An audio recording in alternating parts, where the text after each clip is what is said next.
Vamos a ocuparnos de la pandemia también esta noche, que por un lado da la sensación que hubiese terminado, ¿no? No solo por las flexibilizaciones, aperturas, sino porque me parece que todos empezamos a vivir un poco más sueltos, y lo cierto es que ni siquiera ha terminado de impactar la nueva variante, que es la variante Delta. Por lo tanto, la afirmación es la siguiente: la pandemia está lejos de haberse terminado. El doctor José Sala ya está en comunicación con nosotros, es director del Instituto Modelo Cardiológico y nos va a acompañar esta noche. No ha terminado, entiendo, la pandemia, doctor.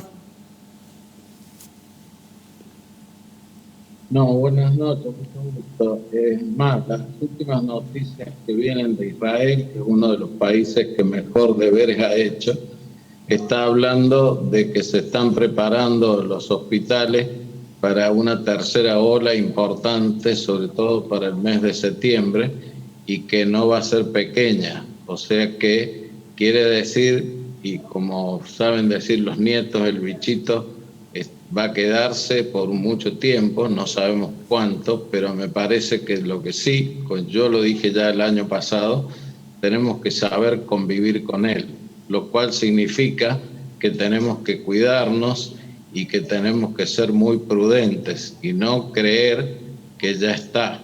Es más, Israel es uno de los países que mejor ha hecho toda la vacunación.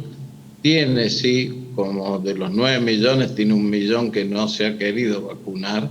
Ese es uno de los problemas que tiene. Pero a pesar de eso, en general, han hecho bien las cosas con doble dosis y ahora ya están pensando en una tercera. Doctor, ¿cree que en pos de que todos los argentinos se terminen vacunando, tiene que ser obligatoria la vacuna? No, nunca la cosa, digamos, en general, el ser humano no debe perder su libertad. O sea que yo creo que ese es el bien más preciado del hombre, es la libertad. Lo que sí creo que se debe trabajar en educación y se debe concientizar a la gente que la vacuna es fundamental, así como fue también para el sarampión, como fue también para la parálisis infantil. O sea, no hay ninguna duda que los países que han sido vacunados, y sobre todo con doble dosis, salvo la Janssen, que necesita una sola, que es la de Johnson & Johnson, los países que han hecho la doble vacunación tienen mucho menor contagio, y si lo llegara a tener, tienen menos, digamos, agresividad, o sea, mucho más leve la enfermedad. O sea, todo este tema de los antivacunas y todas esas cosas, creo que lamentablemente hacen mucho daño, creo que no contribuyen a mejorar el pronóstico para enfrentar esta enfermedad. Bien. Doctor, la variante Delta aún no es de circulación comunitaria en la Argentina. Cuando lo sea, porque es inevitable, ¿qué va a significar? ¿En qué va a cambiar la pandemia como la conocemos actualmente? No sabemos bien, porque yo no veo mucho testeo como para saber bien cómo está la circulación. Por ahora creemos que no, pero no está muy claro. Lo que sí tenemos que saber, que hay gente que, por ejemplo, se ha ido a vacunar a Estados Unidos con la doble dosis de Pfizer y han venido con esta variante Delta, pero han tenido muy buena evolución. O sea que en ese sentido, si bien es una aparentemente más agresiva, más contagiosa, pero los que tienen doble vacunación tienen un pronóstico mucho más leve, algunos inclusive prácticamente pasa desapercibido. O sea que hay que insistir sí o sí en la vacunación, prevención, sobre todo lo que sea precaución, tema de lavarse las manos. Los infectólogos siempre hablaron del agua y jabón. Eso hace muchos años, lo mismo que el doctor Bergoglio sabía decir aquí en el instituto, que había que hacer saludo japonés, o sea, no tocarse con el paciente salvo que uno lo fuera a revisar. Y lo mismo está el tema del distanciamiento, el tema de usar el barbijo, de la aireación en los lugares cerrados, evitar multitudes, o sea, hay muchas cosas que creo que tienen que todavía ser muy bien llevadas a cabo para que de esa manera no tengamos más problemas de los que ya tenemos. Doctor, hay un gran porcentaje de la población que ya ha atravesado la enfermedad y se desconoce a ciencia cierta cuáles podrían ser las secuelas. ¿Qué son o cuáles son las principales que están viendo en pacientes post-COVID?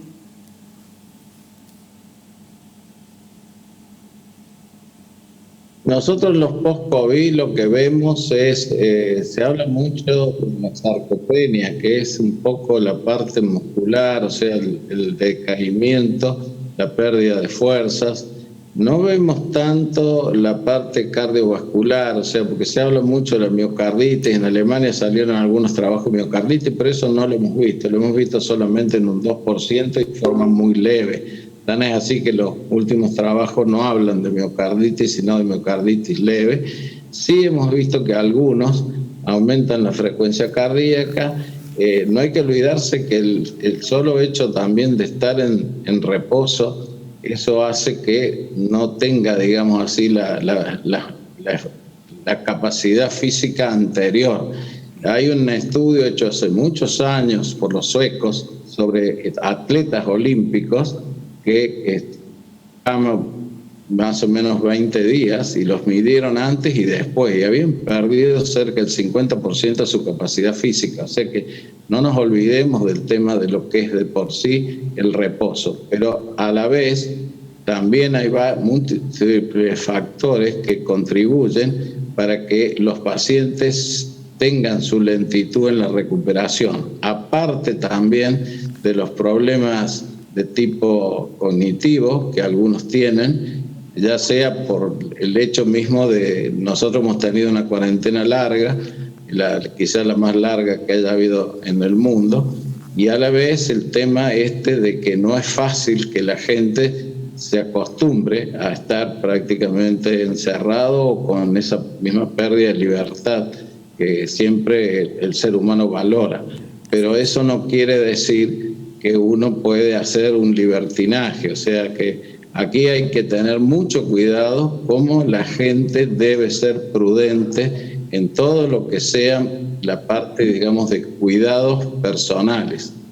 Ahí es donde hay que insistir. Exacto. Con el lavado de manos, el alcohol gel, el distanciamiento social, el uso del barbijo, el tema de los ambientes cerrados aireados o más bien actividades al aire libre, pero eso debe ser una cuestión de educación y de disciplina. Doctor, ¿qué ha pasado con el paciente en general? A partir de la pandemia, ¿volvió ese miedo paralizante de no consultar por otras patologías que puedan tener? ¿O eso ya no sucede más? Eso ha mejorado. El año pasado yo lo había dicho que había que tener mucho cuidado con infundir el miedo paralizante, porque se hablaba tanto del temor a este virus que hizo que mucha gente con problemas cardiovasculares o con problemas oncológicos o de todo tipo o enfermedades crónicas consultaran muy tardíamente y entonces algunos ya venían con infartos avanzados, con insuficiencias cardíacas descompensadas, con inclusive problemas oncológicos también avanzados. Eso algo ha mejorado, pero no del todo. Cada vez que viene un tema de que cuidado que viene la segunda ola, cuidado que viene la tercera, empieza, digamos así, un poco la preocupación o el temor.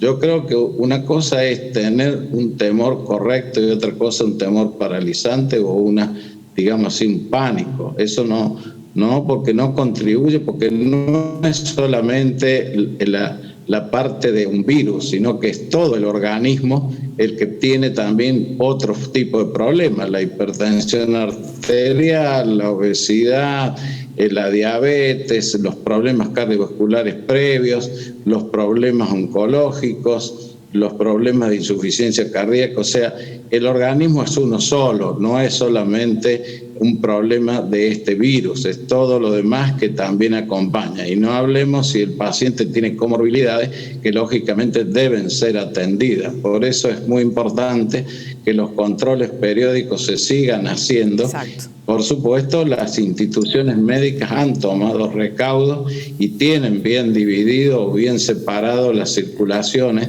de los que son para COVID y los que no son para COVID. O sea, nuestra institución lo tiene bien separado, tanto a nivel de terapia intensiva como a nivel de habitación común, como a nivel de los ambulatorios. Bien, esos son circuitos separados. ¿Por qué? Porque así debe ser. Así es, así debe ser y así lo han hecho en la mayoría de las instituciones, afortunadamente para todos aquellos que necesitan hacer una consulta extra COVID. Muchas gracias, doctor Sala, muchas gracias. No, al contrario, mucho gusto. Un abrazo, buen fin de semana. Nos estamos yendo, no queda nada, pero otra vez vamos con el concurso. ¿Quién dijo? ¿Quién dijo? Así tienen la posibilidad de participar de esta súper picada gulú. Le mandamos un abrazo a Gabriel Reusa, que generosamente colabora con nosotros. ¿Quién dijo? Azar es una palabra vacía de sentido. Nada puede existir sin causa. ¿Quién dijo? ¿Quién dijo? Entonces, azar es una palabra vacía de sentido. Nada puede existir sin causa.